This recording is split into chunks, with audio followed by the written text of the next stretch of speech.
Who wants to start? I could ask all of you questions. What's your favorite part of Defiance? Who's your favorite character in Princess and Me? Well, Amanda Rosewater. Come on. So Amanda's been going through a pretty dark path. You're a little dark.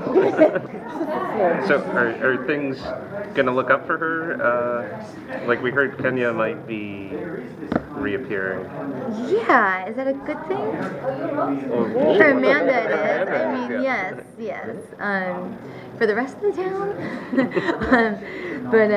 No, I mean, I think,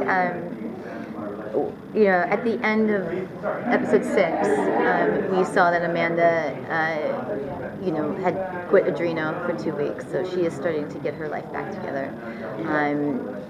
She's trying to figure out, who would have put an implant in her, an ego implant, like that doesn't make any sense. We do start to see her getting certain parts of her life back together. But, she's surrounded by certain people that don't have her best interests at heart, and, she's kind of in the crosshairs of danger. Do you think, do you think Nolan is one of those people that might not have her best interests at heart? Or is he one of her friends? What would you... Their relationship is definitely tested this season. How so?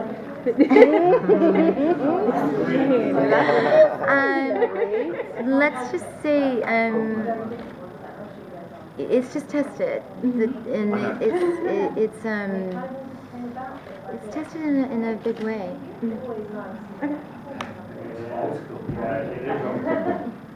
I really revealed a lot. That's awesome. I told you everything. I'm telling you with my eyes. Can you do Morse code too? Maybe I could figure that out. Since we're talking about relationships, how about yours and Stama's? How is that going to change as the season progresses? Well, I mean, there's one big secret that Stama has that could destroy Amanda, and would destroy the friendship that's developed. I'd be interested to see if that plays itself out this season.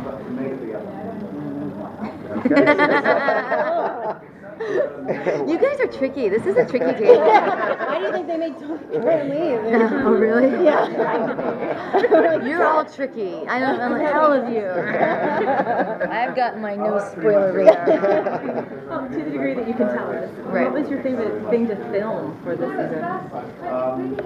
Favorite thing to film? As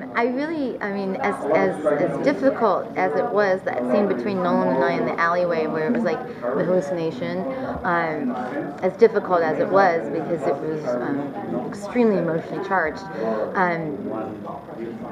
it was good. I mean, I left exhausted after that scene that day, and I left proud of my work and proud of what we had to do together. And Grant is great to work with. He is solid.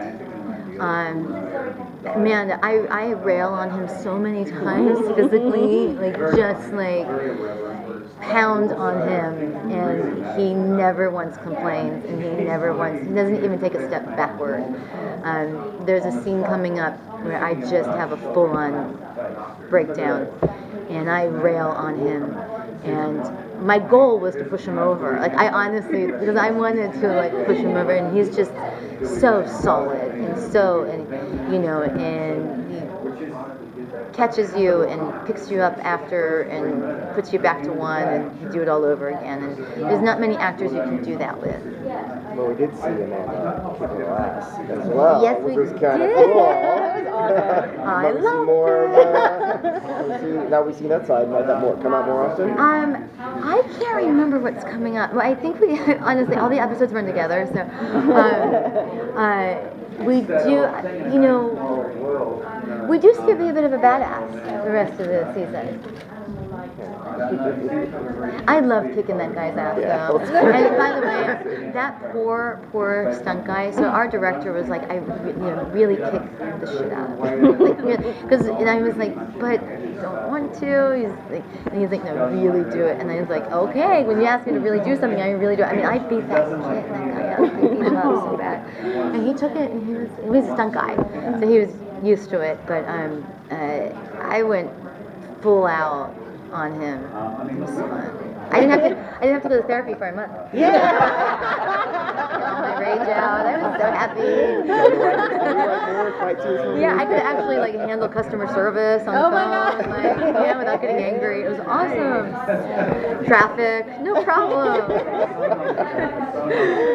When they tell you to leave it, on the stage, when they tell you like to bring it and like to just leave it, I left it. I took all my rage and anger that I've ever had, and I just vomited it out and just left it.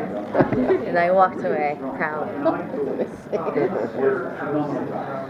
Have you had to go through any kind of special training for scenes like that, or? No, I'm really good at it. No,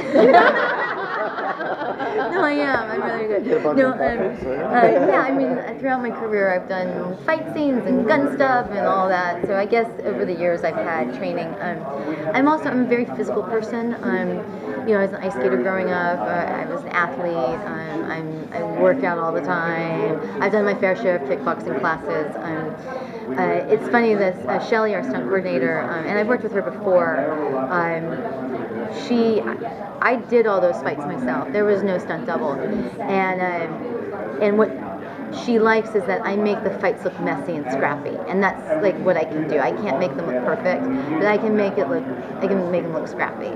So, and I got mugged once in New York, and I put up a fight. So, I'm scrappy. Horrifying, but not. Yeah. I know. I'm not entirely sure I want to how to react to that. I know, right? And I beat him up, but he beat me. But he got my bag, and I only had $20 in it, and I got yelled at by the cops. But we're fighting for $20. But I did put up a fight. Anybody else have a question? I know that you've done a lot of really great roles that people love and still look on very, very, very favorably. How much has that experience and doing those roles affected how you are now on Defiance? Wow, I mean, each job I learn something from. Every time I get to work as an actor, I learn something about myself. I learn something about how I approach my craft. It's why I love to work. I'm a workaholic, and so I pretty much take every and any job that comes along. Not all of them are good. I've been blessed with a lot of good ones, but there have been some not so good ones. But every job I look as an opportunity to learn something new, and so every role has kind of developed me into the next one. Does that make sense? Yeah. And I feel that they're all there. They're all kind of in the background of each character I play. If that makes any sense. I sound so crazy. No, you really don't. Okay. Talking about acting is sometimes can be so esoteric, and you're like, oh, but it's crazy. But hey, think of it this way, at least now, like nowadays with social media, people actually have more of an understanding what's going on, so Yes. it makes it easier for you to say that stuff and go, okay, yeah, we get that. Yeah, and then I can also explain myself on social media. I like that. Because sometimes I say things here at the table and then it's taken out of context, and then I'm like, oh, I didn't really mean it that way. And then I go on social media and I explain it. Has it happened yet? Are you going to have to go on social media right away after this? I don't know, it depends on what you guys write. And I'll see it all, by the way. Are there many pranks going on set? Jokes, pranks? Not with me. I mean, everyone's afraid of me. Slightly. No, I mean, I'm pretty serious on set. I tend to kind of sit in a quiet place and focus on the job I have to do. It's a workplace after all, and I think so many times people can forget that it's a workplace, and I feel like every day I'm on set I have a commitment to to be invested in my work 100%, to the point where I can get the crew home at a decent hour, because they're there every single day and they're making huge sacrifices by being on set. And it's my job to be able to act fast and to be present every take 100%. And so it takes a lot of energy, so it requires me to kind of be quiet in between. I did start calling Jim Murray Harry Potter, because he just looks like Harry Potter.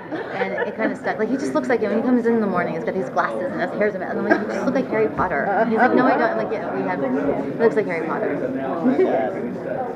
Okay, just bless you for saying that about being on a set, because I live in a major film area, and we've seen good sets and bad sets, and TV major graduates. So I really, it can be hard. The crew has the hardest job. Everything's, acting, it must be so hard. But we're not there every day. We're not there. We're only there when we're actually in the scene, and then if we're not, we have a light storyline, like in episode, like there's some episodes I only work like 1 day or 2 days, and it's like the crew is there 5 days a week, and I always feel it's our job as actors to diminish the wasted time on set. So I never go back to my trailer. I usually stay like on set in my chair, and because I try to diminish the time it takes from going to the trailer to set. Like, I'm always there listening for when they say, okay, we're ready for first team. I'm already out of my chair walking. So, and it's hard. It takes so much. It does take a lot of energy, because especially in season 2 with Amanda, the intense emotions that she's living with, it's hard to kind of not turn it off in between. But at the same time, it's my job to be able to deal with it. It's like, I have a great job. Being an actor is the best job in the entire world. So every day is a blessing on set. And I feel for the crew. They make huge sacrifices, bigger sacrifices than us actors. And us actors, we walk around like, oh, so hard, baby. It's so difficult. And it's not. It's just not. All right. Thank you so much. Thank you. Thank you.